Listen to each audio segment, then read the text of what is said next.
Welcome back to Freshly Spoiled with Monique Hi. and Ryan. How are you, Monique? Happy I got to do that. To use that? Yeah. That's fun, isn't it? Fun. Feels like we're really in show business now. Yeah, We just saw.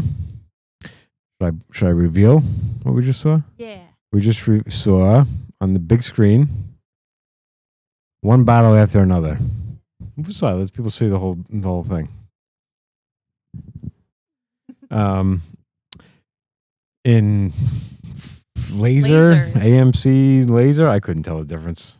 It's a really big screen. It sounded really good. I was gonna say I thought the sound. The sound was more impressive than than the anything. lasers. Yeah, I didn't know. I can't tell if this is. That's regardless. We're not here to talk about the quality of the theater itself. One battle after another. So I didn't know until after we saw this that you didn't have any. You did not have high expectations. You had low expectations for this movie. I had low expectations. Yeah. Had you watched the trailer? Yeah. So I said I wanted to watch this movie, and then you secretly went off and watched the trailer. No, I watched the trailer.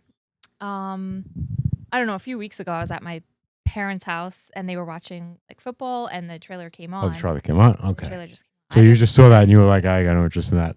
And then later, I was like, oh, I want to go see One Battle with Another. And you're like, oh, really?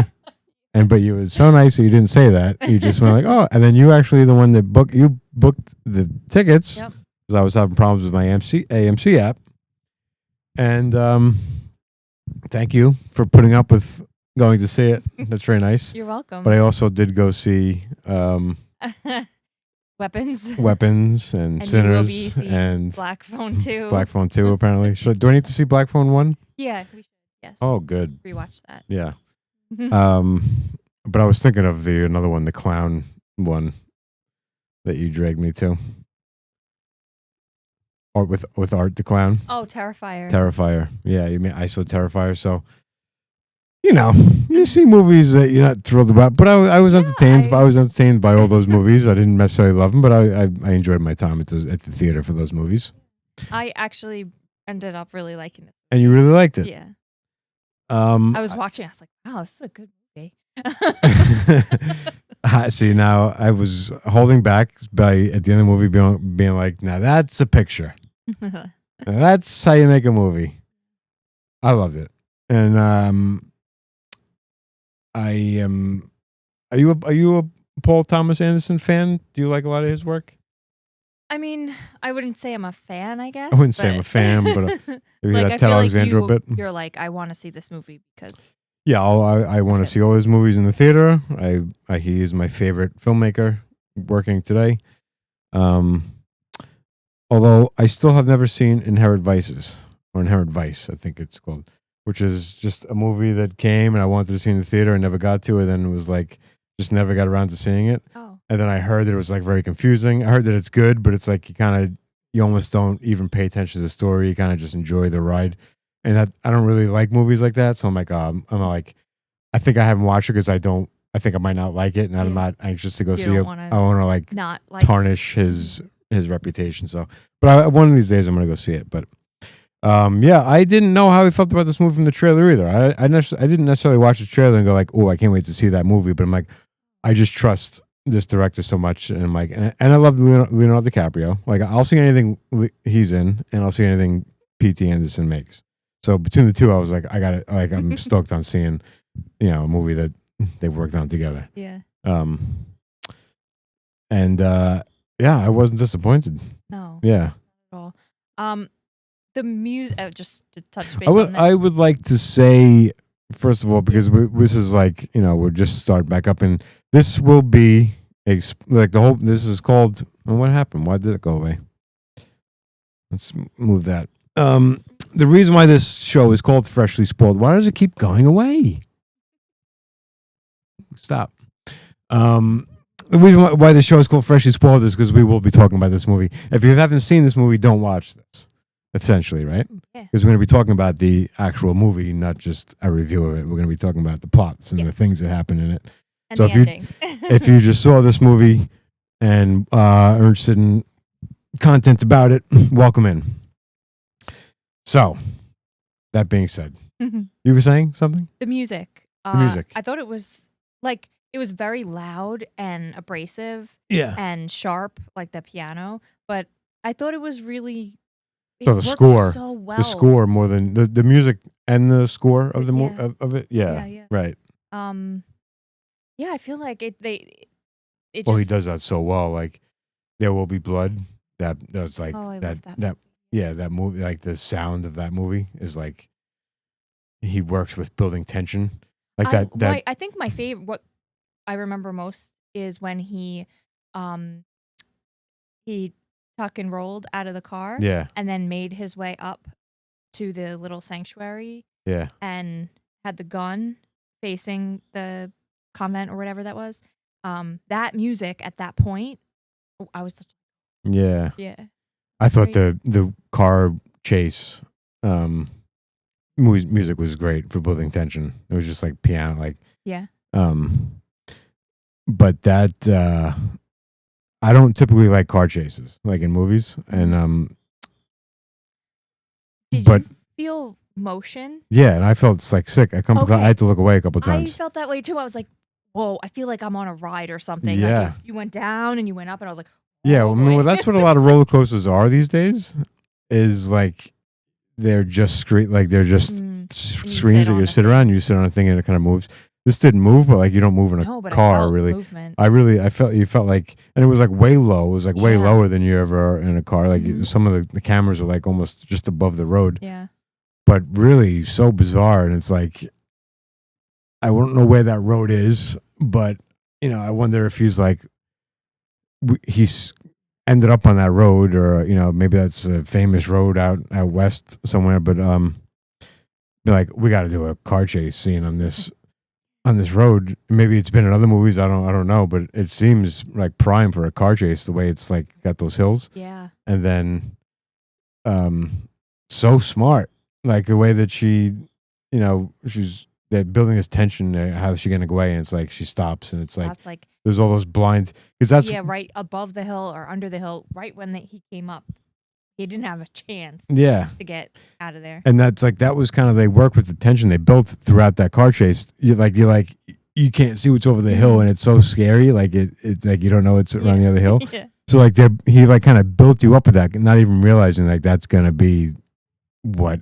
this is that ends this The car. downfall. Yeah, gonna end this car race is car race Car races. car chase. Yeah, I don't typically like them like in cities when there's like they're cutting around corners. Yeah. And through red lights and cutting over other cars. Yeah. Like, I don't. To me, it's always like so much damage, and I have a hard time dealing with like the damage. I'm like, yeah, great, you're getting away, but you've just smashed into are those people okay? Like you just, you know what I mean? Like, and then I kind of always just let me know what happens. Like, do they get away? Do they get them? Like, just cut to the chase, cut the chase, and cut to the chase. Let me just find out what happens. But I felt like this went on like just long enough, and like it worked to build tension to like cutting back from up and down, like happened long enough to make it worth it in the end. Yeah. But maybe I'm just giving P.T. Anderson the excuse because I think he's a genius. But I enjoyed. I agree, and I don't have that like reference. And I enjoyed the ride that it was. So,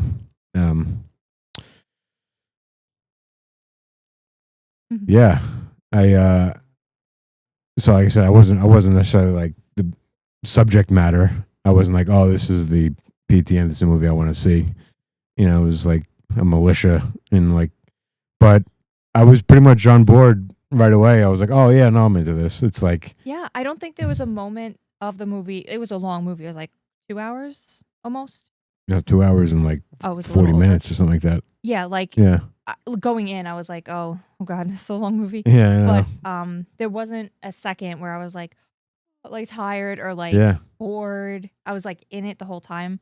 The only thing that I thought was the very last moment where they killed Sean Penn. So not the very last moment of the movie, but the last moment, his last moment. Yeah. I thought like it was cool, like that they did that and how they did that, but it was unnecessary, and I really wanted to see Leo or his daughter's character kill him. Yeah. And I thought that's where that was going when he came out of the car wreck and he was all I bloody. I loved his walk, by the way. He was all throughout the movie.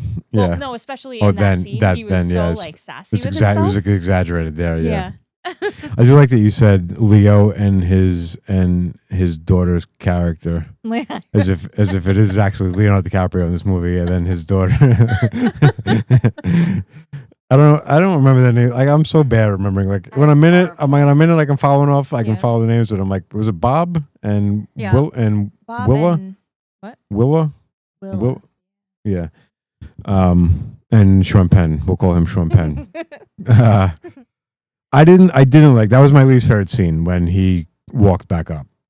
I was like, this whole movie is like, there's some, you have to kind of buy into some of the things, like this small group can overthrow these military operations. Like, you're already buying into that, so it's not completely realistic. But you're like, all right, well, they don't show enough exposition to make you feel like they couldn't do that. Like, you kind of just have to be like, okay, maybe these people have a special skill that they, who knows. So, but everything else is pretty much based in reality. Like, it's a very realistic movie, except for that. Like, there's no way that guy gets shot point blank in the face. Like, it obviously hit him. It didn't graze him.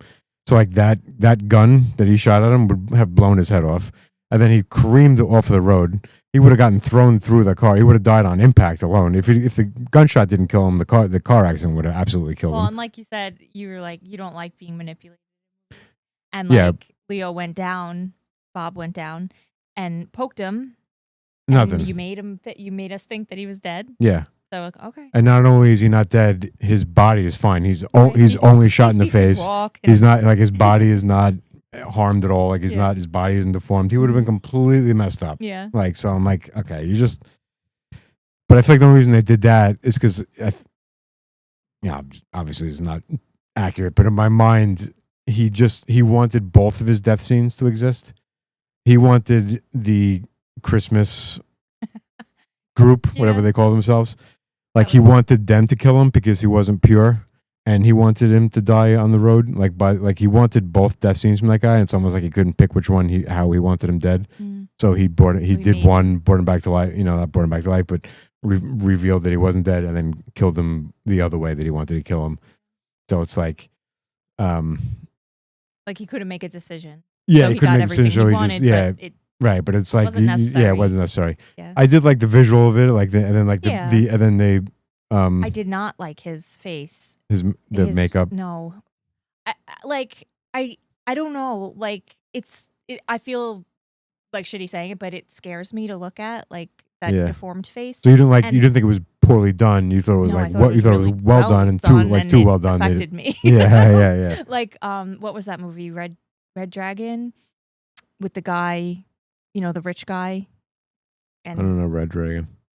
Oh, yeah. Well, he had a face like that too, and in that, just like, I can't look. I have to look away. Yeah. Like, yeah. And then the other thing is, like, how long after was that? They made it seem like it was very soon after. Yeah, he had to get reconstructive surgery. He had to heal. It's like that whole thing. I absolutely could have done without. I was like, that was my biggest problem with the movie. Yeah.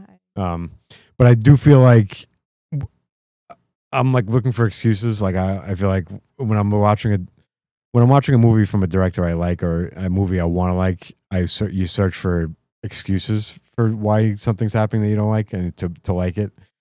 And then if you're watching a movie that's like, you kind of either didn't want to begin with, or you didn't like it at the beginning of the movie, like, you start to look for things not to like about the movie. That's just like, it feels like that's the human condition of watching movies. So in my head, when he came back and he's walking down and he's got the bloody face, I was like, oh, it's like a metaphor how, like, evil you can't kill evil, like, and it just keeps coming. It'll just keep on coming back. Like, hey, you think it's dead, but somebody else takes its place. And then, like, when they killed him in the office, it's like he brought him back to life, but it's like, actually, there's people above even the evil, like the bad guy. Like, Sean Penn represented like the shitty person, like the worst person. But it's like there's somebody above him that's more powerful, that's even more evil than them, that has, like, true control over, the power and stuff like that. So it's like, I don't know, was that his message, like the metaphor of all that? So I don't. Yeah, and maybe you're right because like he wanted to be part of it so badly. Yeah, right. So And then he finally was, and he was like, and then they're like, no. yeah, and um I thought it was funny that like his whole reason for searching them, finding them was to, kill them, and it was what ended up killing him in the end.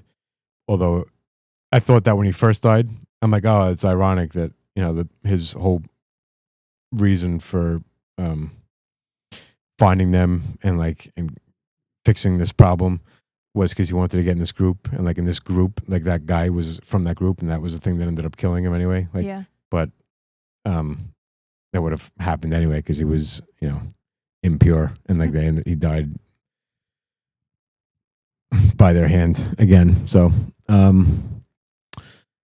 yeah, I really funny too, like at times, Yeah, it right? was, yeah. Like really, I heard that it's like very funny, and I was like, and then you watch the first part of it, first act, I guess. I don't know how to break up acts in movies. You watch an act and I go, oh, the first act was good, and I'm like, how do you know when one act it changes? Unless it specifically says act 1, act 2. Like, yeah. I'm always like, yeah, I'm like, you can see like that makes a change at some point, but I'm never like conscious of like, oh, we're in act 3 now. Yeah. I don't know. So, but actually, that being said, this did feel like act 1 was when they were young, and then and then it cut to 15 years later. That felt like act 2, but I don't know. And then I don't know where act 3 would have started. Yeah, maybe when they met when Leo stores and I feel like it would have been when Leo met back up when he finally saw his daughter again and like started that chase. Like maybe that's act 3.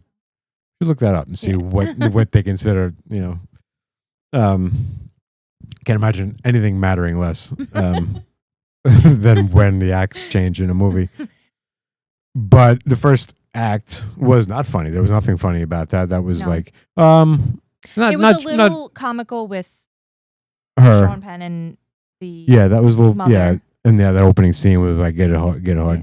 So I guess there were like some ridiculous, not like but not compared to later in the movie. There was like legitimately just like really funny moments in it later. Him being just stoned and can't remember stuff, and the way he was screaming at the guy on the phone, hilarious, and that fall down the thing, like the fall off the building down the tree, that was like really rough. That was he fell face down on the concrete, and he tried to hang on to the tree. Yeah, he just went. There was nothing. It was like slightly unrealistic. Like he would have been a lot more messed up than he was. I was looking at his face, and it was like fine. I was like, okay, yeah. It's so funny. Like when he went through the tunnel and they gassed him out, and he came out the other end. Like I was like, oh no, is he gonna be muddy for the rest of the movie? Like I don't want to watch somebody who's muddy the rest of the movie. I hate that when like somebody's dirty, and like he wasn't. So, but then later it's like, where all that mud go? Like where all the dirt go? When did you shower? You cleaned up. Yeah. Benicio del Toro. Mm-hmm. He was in the last Wes Anderson movie and the new P.T. Anderson movie. He did his year of the Andersons. It was his Anderson year, and both great roles. He really like. Say that past movie was redeemed. Yes, the last Wes Anderson movie was great. What was that even called now? God, my mind is gone.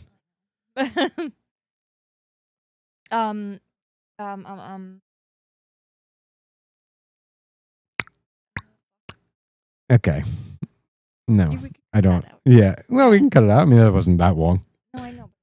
Yeah, we could look it up, but last time we did that, it took too long. Well, the people will scream at us in the comments what the last Wes Anderson movie is. Anyway, the Phoenician Scheme. Phoenician Scheme.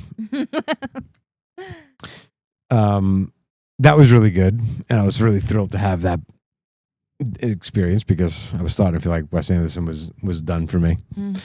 But then, but he was great in that. Like that was really, you were like just and a different role, right? Like he was. Yeah, he was like really like buttoned up and like and this movie he was like just a badass. Yeah. And great.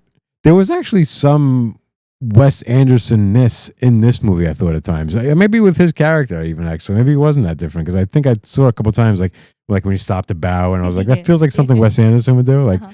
some Quirky. some quirky stuff. Yeah. So, But I meant more in the sense of like in the Phoenician Scheme, he was more like he was like bad, like he was mean, right? He was kind of harder, kinda, yeah.